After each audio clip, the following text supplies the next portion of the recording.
कक्षा 12 को परीक्षा स्थगित, एसई को नतिजा सार्वजनिक, सबैको पहलमा मात्रै महामारी नियन्त्रण हुन सक्ने प्रधानमन्त्री देउवाको भनाई, तेस्रो लहर छिट्टै सुरु हुने आशंका। पछिल्लो 24 घण्टामा 3218 जनामा कोरोना संक्रमण पुष्टि, 19 जनाको ज्यान गयो। सांसद ओलीलाई बन्धक नबनाएको लुम्बिनी प्रदेश सरकारको दावी, स्थानीय तहले भने प्रदेश मातहत राख्ने प्रस्ताव अस्वीकार्य।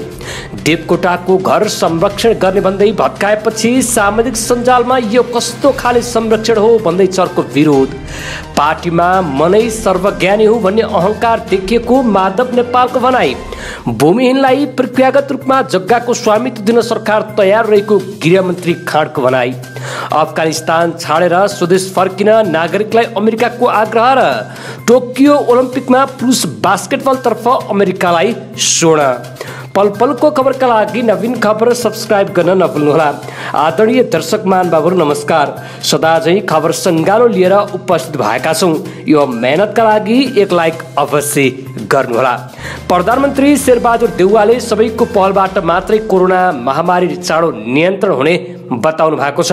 स्वास्थ्य मन्त्रालयले सुरु गरेको मास्क अभियानको सन्दर्भमा सन्देश दिँदै प्रधानमन्त्री देउवाले कोरोना संक्रमण रोक्नका लागि अत्यावश्यक नपरी घर बाहिर ननिस्कन, राम्रोसँग मास्क लगाउन, भौतिक दूरी कायम गर्न, बारम्बार साबुन पानीले हात धुने लगायतका स्वास्थ्यका मापदण्ड पालना गर्न सबैलाई आग्रह गर्नु भएको छ।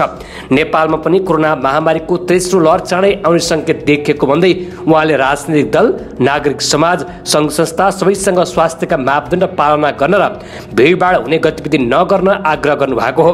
महामारी नियन्त्रणको प्रभावकारी उपाय खोप भएको र अहिले खोप अभियान चलिरहेको भन्दै उहाँले खोप लगाउन जाँदा पनि स्वास्थ्यका मापदण्ड पालना गर्न आग्रह गर्नुभएको छ। लुम्बिनी प्रदेश सरकारका प्रवक्ता जैवननाथ चौधरीले प्रदेशसभा सदस्य बिमला खत्री ओलीलाई मुख्यमन्त्री कार्यालयमा बन्धक नबनाएको दावी गर्नुभएको छ। उहाँले शुक्रबार विज्ञप्ति जारी गर्दै सांसद ओलीले मुख्यमन्त्रीलाई भेट्ने इच्छा व्यक्त गरेपछि स्पष्टीकरण पत्र बुझाउन पुगेका नेकपा एमालेका प्रमुख सचेतक भूमेश्वर ढकालले बुटबल ल्याएको जिकिर गर्नुभएको छ। मुख्यमन्त्रीसँग छलफल भएपछि दिदी सहित त्यही बसेको र अरूसँग भेट पनि गरेको विज्ञप्तिमा उल्लेख छ। आफ्नो स्वेच्छाले मुख्यमन्त्री निवासमा बस्ने र त्यहाँबाट हिँड्दाको बखत अपहरण गरी बन्दी बनाएर राखेको मिडिया सामु भनेको सुन्दा आश्चर्य लागेको विज्ञप्तिमा उल्लेख गरिएको छ। सरकारले विघटित भूमि सम्बन्धी आयोगमा देखिएको प्रक्रियागत, कानुनी र प्राविधिक कमी कमजोरीलाई हटाई सबैलाई समेट्ने गरी आयोग गठन गर्ने, भूमिहीनलाई जग्गाको स्वामित्व प्रदान गरी गम्भीरतापूर्वक गृह कार्य गरिरहेको जनाएको छ। गृहमन्त्री बालकृष्ण खाँडले राष्ट्रिय समाचार समिति राजशासनले राखेका जिज्ञासामा यस्तो कुरा बताउनु भएको हो। अघिल्लो सरकारले गरेको आयोग गठनमा केही प्रक्रियागत, कानुनी र प्राविधिक रूपमा कमी कमजोरी रह्यो। यसलाई परिमार्जन, परिष्कृत गरी हामी प्रक्रिया अघि बढाउन र भूमिहीनलाई जग्गाको स्वामित्व दिन चाहन्छौँ। सरकारले यसलाई गम्भीरतापूर्वक लिएको छ। यसबाट कोही पनि नछुटुन्, सबैलाई सम्बोधन गर्न सकियोस् भन्ने सरकारको सदा सहायता रहेको बताउनु भएको छ। उहाँले संविधानको मौलिक अधिकारमै भूमिहीन र दलितलाई यी कुराको सुनिश्चित गरेकाले सरकारले संविधान र प्रक्रियागत रूपमा नागरिकका सरकारका विषयलाई सम्बोधन गर्न प्रतिबद्ध रहेको बताउनु भएको हो। माध्यमिक शिक्षा परीक्षा एसई को नतिजा सार्वजनिक भएको छ। राष्ट्रिय परीक्षा बोर्ड बैठकले एसई को नतिजा प्रकाशन गरेको हो। कक्षा 12 को परीक्षा विषयमा निर्णय गर्न बसेको बोर्ड बैठकले एसई को नतिजा पनि सार्वजनिक गरेको हो। गत वर्षको जस्तै यस वर्ष पनि आन्तरिक मूल्याङ्कनकै आधारमा एसई को नतिजा सार्वजनिक भएको छ। 5,17,000 विद्यार्थी एसईमा सहभागी थिए। एसई को नतिजा भने वेबसाइटमा हेर्न सकिने जनाइएको छ। यस्तै एसएमएसबाट पनि नतिजा हेर्न सकिनेछ। बोर्डले साउन 31 गतेदेखि होम सेन्टरमै परीक्षाको तयारी गरेको थियो। कक्षा 12 को परीक्षा हुने लगभग निश्चित जस्तै थियो, तर कोरोनाको महामारी बढ्दै गएपछि कक्षा 12 को परीक्षा पनि स्थगित गएको छ। अब कोरोना महामारीको अवस्था हेरेर सीसीएमसी र स्वास्थ्य मन्त्रालयको सुझाव र निर्देशन अनुसार अर्को मितिमा परीक्षा हुने शिक्षा मन्त्रालयका सचिव रामप्रसाद थपलियाले जानकारी दिनुभएको छ। परीक्षा हुनुभन्दा कम्तीमा 15 दिन अघि सूचना निकालिने सचिव थपलियाले बताउनु भएको छ। परीक्षा स्थगित हुने र नहुने हल्का कारण विद्यार्थी अन्यलमा रहेकोमा अब विद्यार्थीको अन्यल हटेको छ। पछिल्लो 24 घण्टामा नेपालमा थप 3218 जनामा कोरोना संक्रमण पुष्टि भएको छ। 8866 जनाको PCR र 4707 को एन्टिजेन गरी 13573 नमुनाको परीक्षण गर्दा 3218 जनामा कोरोना संक्रमण पुष्टि भएको स्वास्थ्य तथा जनसङ्ख्या मन्त्रालयले जनाएको छ। 24 घण्टामा परीक्षण गरिएका मध्ये झन्डै 24% मा संक्रमण पुष्टि भएको छ। नेपालमा अहिलेसम्म 7,80,808 जनामा संक्रमण पुष्टि भइसकेको छ।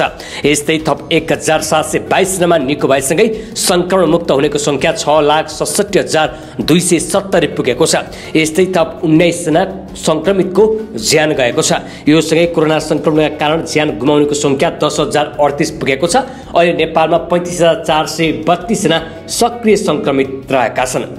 नेकपा एमालेका वरिष्ठ नेता माधव कुमार नेपालले म नै सर्वज्ञानी हुँ भन्ने अहंकारले पार्टीभित्र समस्या देखिएको टिप्पणी गर्नुभएको छ। शनिबार आफू पक्षीय जनवर्गीय संगठनहरूको ललितपुरमा आयोजना गरेको कार्यक्रममा बोल्दै उनले पार्टीभित्र देखिएको समस्या समाधान गर्नका लागि आफू एक्लैको प्रयासले सम्भव नहुने बताउनु भएको छ। आफू कहाँ पनि अहंकारका प्रवृत्तिहरू देखा परे हामी सामूहिकतामा भावनाहरू हराउन थाले, अरूका ज्ञान अनुभवहरूलाई व्यवस्था गर्न थालियो। म सबथोक सर्वज्ञानी हुँ भन्ने अहंकार घमण्ड बढेर गयो र हाम्रो पार्टी नेकपा एमालेमा समस्या देखा पर्यो। उनले त्यो समस्या हामी हल गर्न चाहिरहेका छौँ। तर वरिष्ठ नेता नेपालले पार्टी एकताका नाममा बाँदर नाच प्रदर्शन गरिएको टिप्पणी समेत गर्नुभएको छ। आफूभित्र रहेका त्रुटि स्वीकार गरेर अघि बढ्ने आँट गर्नुपर्ने बताउनु भएको छ। त्रुटि नभएको मान्छे कोही पनि हुँदैन। मान्छे हो, त्रुटि हुन सक्छ। सबै सुध्रिन देश जनता र राष्ट्रका लागि समर्पित हौँ उहाँले भन्नुभएको छ।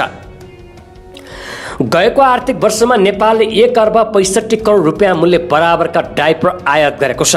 आर्थिक वर्ष 2077-78 मा विभिन्न 15 देशबाट 10 करोड 55 लाख थान डाइपर आयात भएको भन्सार विभागले जनाएको छ।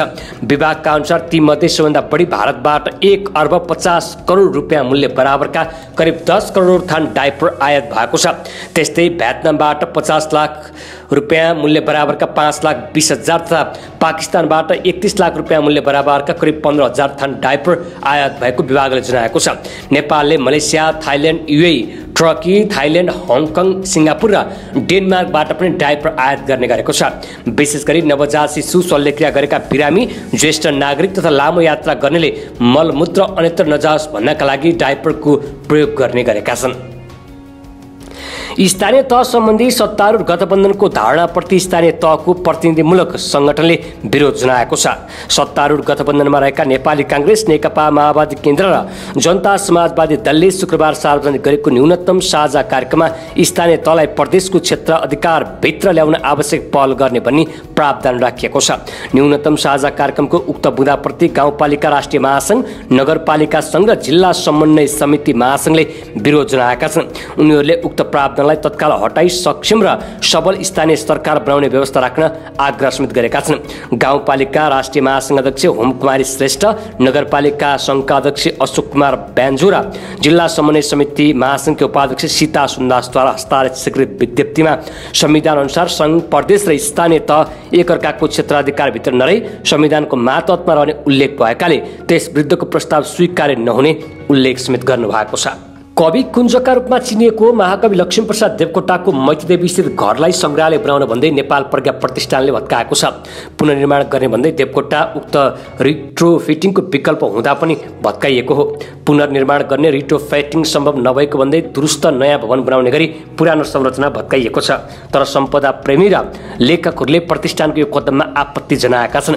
पुरानै घरलाई संरक्षण गरेर संग्रहालय बनाउनु पर्नेमा भत्काएर गलत गरेको भन्दै उनीहरूले सामाजिक सञ्जाल मार्फत विरोध गरेका छन्।